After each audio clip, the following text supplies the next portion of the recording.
¿Alguien les ha tocado ver a un paciente con rubiola? No, maestra. Ok. No, maestra. Cuando hablamos de rubiola, normalmente nos vamos a estresar un poquito con lo que tiene que ver principalmente mujeres embarazadas que están en contacto con pacientes pediátricos.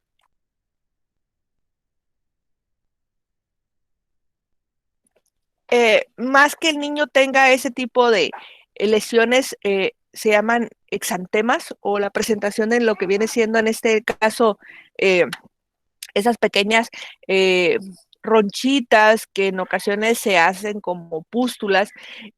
No tanto el niño nos estresa, sino lo que representa esta enfermedad en una mujer embarazada por el producto de la gestación. Hay una patología que se llama rubiola congénita y ahorita a los niños menores de 4 años se está vacunando nuevamente contra rubiola porque estamos viendo casos locales con ese tipo de lesiones. Eh, es una enfermedad igualmente altamente contagiosa, también se le conoce como sarampión alemán. Es una enfermedad exantemática que es causada por este virus, el virus de la rubiola. En este caso, se va a observar entre los niños de 2 a 14 años de edad y sobre todo variaciones cíclicas. Por eso les repito que están vacunando nuevamente a los pacientes aquí contra esta enfermedad. La infección postnatal se va a transmitir el contacto directo a través de las gotas de fluyen y sobre todo la incidencia va a ser mayor en esta época que tenemos nosotros, en lo que viene siendo primavera y verano. Sin embargo, la infección, en este caso neonatal, la infección en lo que tiene que ver la mujer embarazada se va a transmitir a través de la sangre y va a cambiar toda la morfología del feto. Pudieran tener algunas malformaciones congénitas incompatibles con la vida y por lo tanto hay que evitar nosotros tener contacto, si estoy embarazada, con cualquier paciente que tenga rubiola o el antecedente de cualquier enfermedad exantemática. La clasificación va a ser principalmente a través de los virus RNA pertenecientes a la familia Togaviridae del género, Rubivirus. O sea, casi todos los virus que vamos a hablar ahorita de las enfermedades exantemáticas tienen una familia y casi todos tienen el mismo nombre, entonces va a ser fácil que nosotros diga el virus de la rubiola o un robivirus. El periodo de incubación es 7 días antes de que se presenten los exantemas y 14 días después. Recordemos ahorita que hablábamos de polio, la vía de transmisión a través de la saliva, el agua contaminada, el paciente también va a tener un cuadro muy parecido con respecto a las partículas que salen de las vías respiratorias y en una persona que es susceptible, pues al estar en contacto con esa saliva, con esas partículas, se puede infectar. En este caso, los juguetes o todo lo que utiliza el paciente pediátrico también puede permitir que ese virus sobreviva y los objetos o lo que tiene que ver en este caso, todas las vías respiratorias hay que protegerlas. La evolución de la rubiola en los pacientes pediátricos mayores de 4 años o los adultos normalmente es benigna, sin embargo, ese tipo de lesiones son altamente pruriginosas, hay que cuidar a estos pacientes. La presencia de fiebre, cefalea, la erupción cutánea, y esa afección congénita, neumopatías cardíacas y sordera es en los pacientes cuando la mujer está embarazada y se presenta eso. Pero principalmente el paciente solamente va a tener fiebre, cefalea y la erupción cutánea. Las complicaciones, la presencia de dolor articular. En el embarazo, el riesgo de encefalitis o rubiola es muy alto. Sin embargo, esa encefalitis en los pacientes en un porcentaje muy pequeño pudiéramos presentar. Entonces, si tenemos un paciente con meningitis, pudiéramos sospechar que es causada no solamente por rubiola, sino también ahorita lo veíamos por poliovirus, en los pacientes con tétanos y todas esas enfermedades exantemáticas que vamos a estar hablando el día de hoy. El diagnóstico, simplemente por la representación clínica, el exantema, nosotros tenemos que hacer un cuadro diferencial. En este caso, un 30 o 40% de los casos se puede confundir. ¿Con qué lo podemos confundir? Pues principalmente con lo que es sarampión o lo que es varicela. La prevención lo hacemos a través de la vacunación, en la vacuna SRP a los 12, 15 meses de edad y en un refuerzo a los 4 y 6 años de edad. La vacuna contiene virus muertos, atenuados o en este caso la combinación. El tratamiento principalmente radica en evitar que otros niños desarrollen lo que viene siendo esta enfermedad, les repito, principalmente va a ser benigna, sin embargo, hay que tratar de evitar tener menor cantidad de casos y para ello lo que hacemos nosotros es aislar es el paciente, la alimentación que sea la habitual, el baño diario con agua tibia, no tallar la piel porque se descaman esas lesiones exantemáticas y el paciente va a quedar con cicatrices de por vida. Las intervenciones radican principalmente en evitar el contacto con mujeres embarazadas, alentar al niño para que se mueva, sobre todo en la comodidad del lugar donde se encuentra en el aislamiento, evitar que el niño tenga una alineación corporal para evitar contracturas y úlceras de decúbito, sobre todo porque las articulaciones van a doler. Participar en procedimientos de fisioterapia, el uso de compresas calientes y ejercicios de largo movimiento, administrar sedantes, sobre todo si el paciente presenta ansiedad, mantener reposo en cama en la medida posible, pero siempre con el movimiento que nos permita a nosotros evitar que el paciente se presente con alguna rigidez. ¿Alguna pregunta referente a lo que es rubiola? Vean ese tipo de lesiones para que no se les olviden ahorita que comparamos con lo que es varicela y sarampión. ¿Nadie? ¿Cómo diferenciamos, maestra, porque se parece mucho una varicela a una rubiola? Ok, todas estas se llaman enfermedades exantemáticas porque ocasionan ese tipo de lesiones. Sin embargo, cuando hablamos de varicela, la presentación clínica en lo que tiene que ver esas lesiones exantemáticas tienen un patrón. Primero empiezan con esas lesiones exantemáticas que luego lo que hacen es, en este caso, como si fueran unas pequeñas quemaduras o pequeñas bolitas, que eso le vamos a decir nosotros, déjenme quitar lo de rubiola, para que, si alcanzan a ver dónde dice varicela, perdón.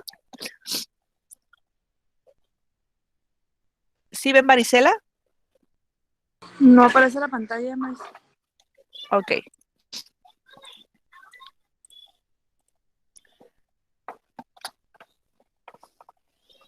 Ahí está. Ok, perfecto. Lo que vamos a diferenciar nosotros de rubiola, sarampión, en cuanto a varicela, es que tanto la rubiola como el sarampión van a presentar esas pápulas rojas. Pero resulta que en varicela esas pápulas rojas evolucionan, como les decía, pequeñas quemaduras que son vesículas. Y esas vesículas cuando se rompen, la parte posterior se deshidrata y se forman costras. Decíamos ahorita que rubiola es 7 días contagioso antes de que se presenten estas pápulas rojas. Entonces, el hecho de haber estado en contacto con un niño con rubiola hace que nosotros sospechemos, en dado caso que nuestro paciente empiece con fiebre. Es una enfermedad contagiosa, varicela, al igual que la rubiola, altamente contagiosa, causada en este caso por un herpes virus. El otro decíamos que es un rubivirus, este es un herpes virus que se va a manifestar por un tiempo prolongado, hablando de lo que tiene que ver la evolución de estas lesiones en la piel, que primero inicia con pápulas, luego vesículas y luego costras. En el caso de la rubiola, la presentación va a ser principalmente de la cabeza, cefalocaudal, de la cabeza hacia los pies. Y rubiola respeta lo que viene siendo las palmas y las plantas de los pies, o sea, la parte de interna de las manos y de los pies, rubiola la respeta. Varicela no. Varicela salen unas en los pies, salen otras en la cabeza, salen otras en la espalda. Cubre perfectamente lo que viene siendo la cavidad oral por dentro, la nariz, el conducto auditivo, los genitales. Varicela es generalizada, esa no te va a respetar absolutamente nada de tu cuerpo y eso es algo que nosotros tenemos que tener mucha importancia, sobre todo porque si estoy alimentando a un niño con alimentos, en este caso, lo que tiene que ver semisólidos o sólidos duros, pues imagínense nada más para el paciente lo que impactaría si yo, por ejemplo, le doy unas tostadas. ¿Qué pasaría si nosotros tenemos una lesión en esas vesículas y le doy algo duro al paciente al momento de deglutir? ¿Qué va a pasar con esas vesículas? Pues se van a reventar. Se van a reventar y es altamente doloroso para el paciente. Esas lesiones son como quemaduras. Cada vez que al paciente se le revienta una, ese líquido que sale hace una nueva vesícula y por lo tanto el paciente tiene mucho dolor y mucha comezón. Entonces, imaginémonos nosotros cómo estaríamos con ese tipo de lesiones, repito, que no respetan ni genitales, no respetan ni nariz, ni conducto auditivo.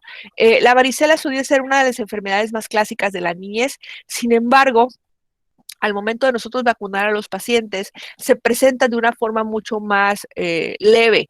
Sin embargo, nos topamos con personas mayores de 20 años o adultos mayores que van a tener varicela. Entonces, la varicela en este momento es una enfermedad caracterizada por ese tipo de lesiones que puedan representarse o se pueda presentar en cualquier edad. No necesariamente es clásica de los niños. Ahorita me ha tocado ver más adultos mayores y adultos jóvenes con varicela que niños pediátricos. Perdón, Claudia.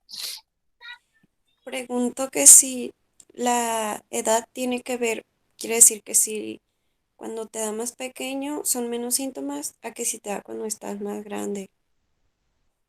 Sí, en el caso de la varicela, nosotros cuando presentamos algún síntoma en la edad pediátrica, el paciente es más fácil de controlar, sobre todo por el punto que les comentaba ahorita y hago énfasis. No solamente es la lesión exantemática, todo el sistema inmunológico en este paciente está alterado. Así como tengo vesículas en las piernas, en los genitales, en la cara, también lo tengo en cavidad oral, en sistema respiratorio. Y este virus está circulando en todo el cuerpo de mi paciente y puede ocasionar complicaciones, llámese en este caso meningias. Entonces, por eso le va peor al adulto que al paciente pediátrico. Entonces, ¿cómo empieza la varicela? Va a empezar con la inclusión del virus en la mucosa a partir de secreciones respiratorias, al igual que rubiola, y en este caso también puede tener contacto directo a través de lo que viene siendo la piel. El periodo de incubación aquí es un poquito más largo, estamos hablando de 10 a 21 días, en el cual hay una diseminación en todos los tejidos, por eso les decía que puedo tenerlas en la cabeza, puedo tenerlas en los pies, rubiola lo tengo en la cabeza y luego se va hacia el tronco y luego a las extremidades y luego regresa otra vez a quitarse. Aquí no, aquí yo voy a tener en todo el cuerpo y hay una viremia extensa que va a tener que nuestro paciente presente por diferentes fases, lo que viene siendo una fase prodrómica, que yo sé que mi paciente se encuentra mal, en lo que viene siendo la presencia de febrícula, malestar general y el paciente no quiere comer. Luego empiezo lo que es el exantema con la presencia de esas máculas, luego pápulas, luego se hacen vesículas, esas vesículas como que se infectan y se hacen pústulas y luego posteriormente las costras y la diseminación es de la cara a las extremidades y dice aquí escasa en las extremidades distales. No, en este caso, varicela afecta todo y el prurito va a ser intenso, puede afectar las mucosas, llámese respiratoria o gastrointestinal. Los síntomas generales, la presencia de fiebre, la presencia de ganglios o adenopatías y la irritabilidad por el prurito, que en este caso el paciente se puede contaminar y pudiéramos tener infecciones oportunistas que van y lesionan todavía más la piel. Entonces, primero tenemos la etapa de la formación de las vesículas, esos puntitos rojos, luego esas vesículas se llenan de pus, tenemos las flictenas, se abren, forman costras y el paciente poco a poco se va recuperando. El virus va a causar exantema, el sarpullido, fiebre, en pacientes que va a ser, dice ahí, más intensos en menores de 1 año y sobre todo adolescentes, adultos y mujeres embarazadas con un sistema inmunológico debilitado. El estrés hace que haya más presencia de estas vesículas. La persona va a transmitirlo a través cuando estornuda, tose o inocula a través de sus secreciones a los objetos y principalmente van a empezar en cara y luego posteriormente van a estar en todo el cuerpo. El diagnóstico se va a hacer comparando nosotros la presencia de estos estadios, de las manchas, las costras y lo que viene siendo las vesículas, para nosotros posteriormente hacer un diagnóstico diferencial con rubiola. Si una de las consecuencias es la lesión por el rascado, pues entonces hay que aliviar de manera sintomática el prurito, evitar que el niño tenga las uñas largas, hay que cubrir esas manos, los cambios diarios de ropa, la ropa en este caso tiene que estar limpia, sobre todo para reducir la incidencia de infecciones oportunistas de bacterias. Entonces, las complicaciones más frecuentes van a ser estas lesiones cutáneas que van a generar la presencia de cicatrices y en dado caso vamos a tener algunas complicaciones que nos pueden llevar a lesiones a nivel del sistema hematológico, como viene siendo la presencia de trombocitopenia. Las intervenciones de enfermería hay que aislar a nuestro paciente, principalmente lo hacemos a nivel hospital, a nivel de la casa, no solamente a nivel hospitalario, evitar el contacto con otros niños, los cuidados de la piel, administramos fármacos antivirales, en lo particular me gusta mucho la ciclovir en presentación en spray, sin embargo, con los antihistamínicos y los cuidados necesarios, muchos pacientes no necesitan los antivirales. Mi recomendación clínica es aciclovir para mis pacientes en presentación spray en cada una de esas vesículas para disminuir disminuir lo que viene siendo en este caso la sensación de rascado. ¿Alguna pregunta con varicela y rubiola?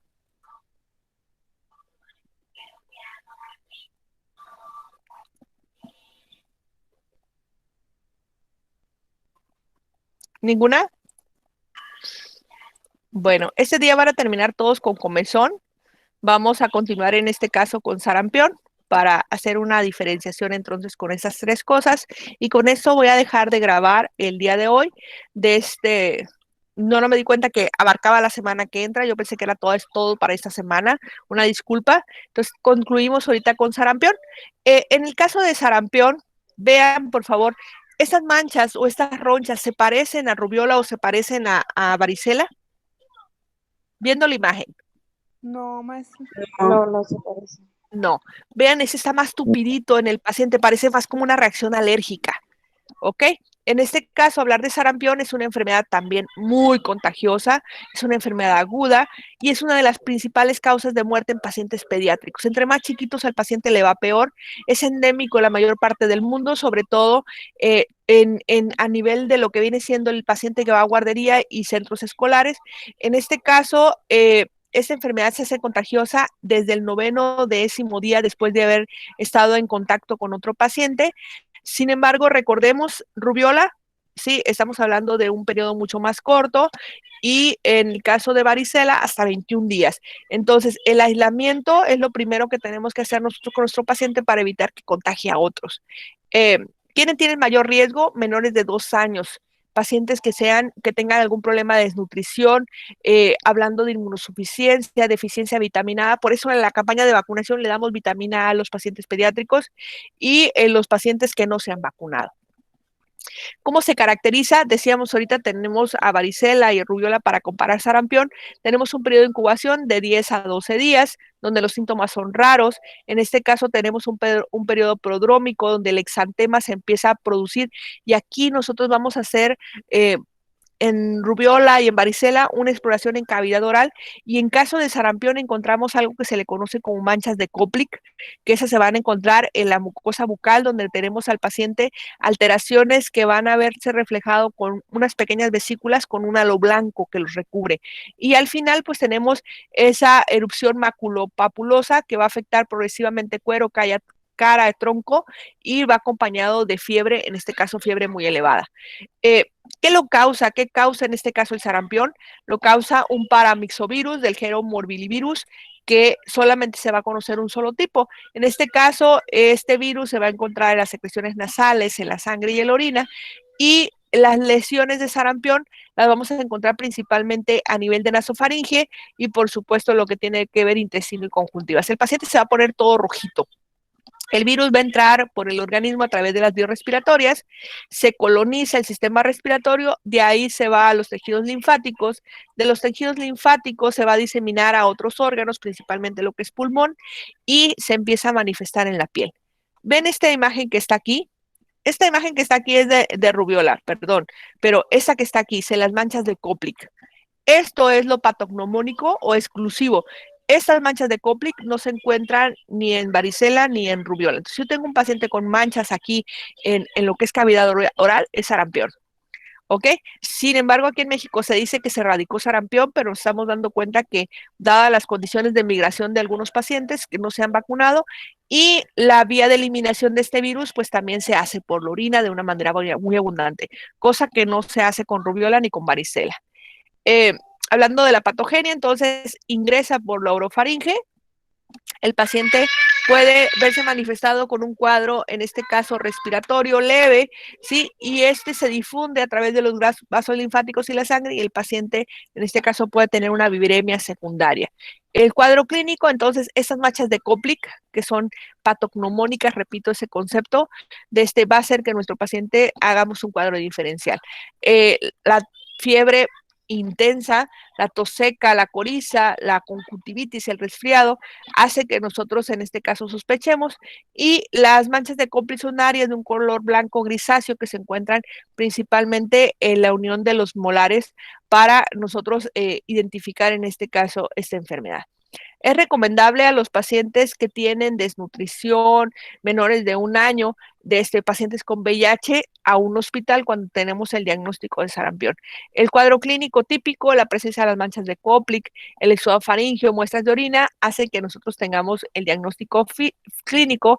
Y pues hablando del tratamiento, prácticamente lo que le sumamos a lo que decíamos de rubiola y varicela es la presencia de los antipiréticos, el reposo en cama, lo que tiene que ver fármacos para la tos, vitamina A, vitamina C y vitamina D, para ayudar a esos pacientes que pasen y evitar las complicaciones, que las complicaciones van a ser principalmente lesiones a nivel del corazón y a nivel de lo que se llama panencefalitis o meningitis que pudieran tener estos pacientes. La forma de prevención es a través de la vacunación de la triple viral, sarampión, rubiola y parotiditis, que le hacemos a nuestros pacientes, y sobre todo en esos pacientes que por campañas de vacunación fuera de tiempo, como las tenemos ahorita, hay que nosotros vacunar a nuestro paciente. Tenemos la presentación de la triple viral y tenemos la vacuna de la ESR, ¿sí? Que se adiciona al esquema de vacunación normal. Esta es pregunta de examen, hablando de lo que viene siendo el programa de salud del niño. Ustedes deben de manejarla. La triple viral se aplica al primer año y a los 6 años, y hay refuerzos o estas adicionales en las campañas de vacunación cuando sí los requiera, en este caso el país. Las intervenciones de enfermería, entonces la administración de vitamina A, vitamina C, vitamina D, aislar al paciente, evitar que el paciente se esté rascando, y lo que tiene que ver la luz, el lugar donde el paciente, si tiene fiebre elevada, pues que esté fresco, y pues lo que tiene que ver con el paciente, cuidados específicos en el lugar y en el hospital.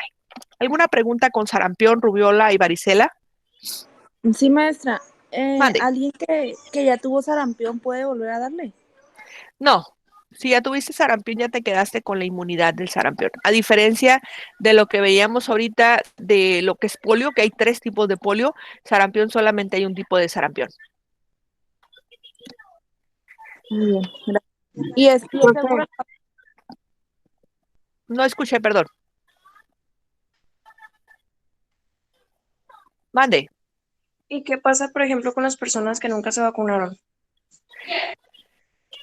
Hasta que se fallezcan, esas personas están en riesgo. Llámese adultos mayores o adultos normalitos, están en riesgo para presentar esta enfermedad.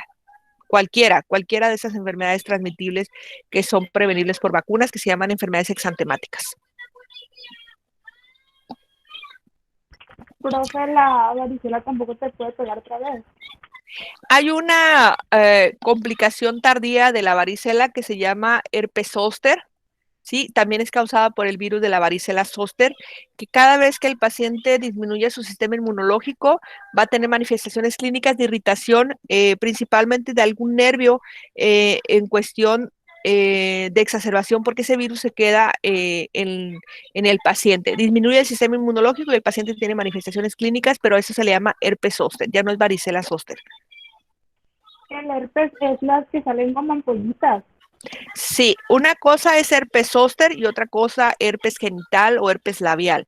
En el caso del herpes zóster solamente pudiera ser algo mejor a nivel del tronco, ya sea en las costillas o en el cuero cabelludo o afectando el nervio facial, alguno de los pares craneales, pero el herpes genital es otra cosa.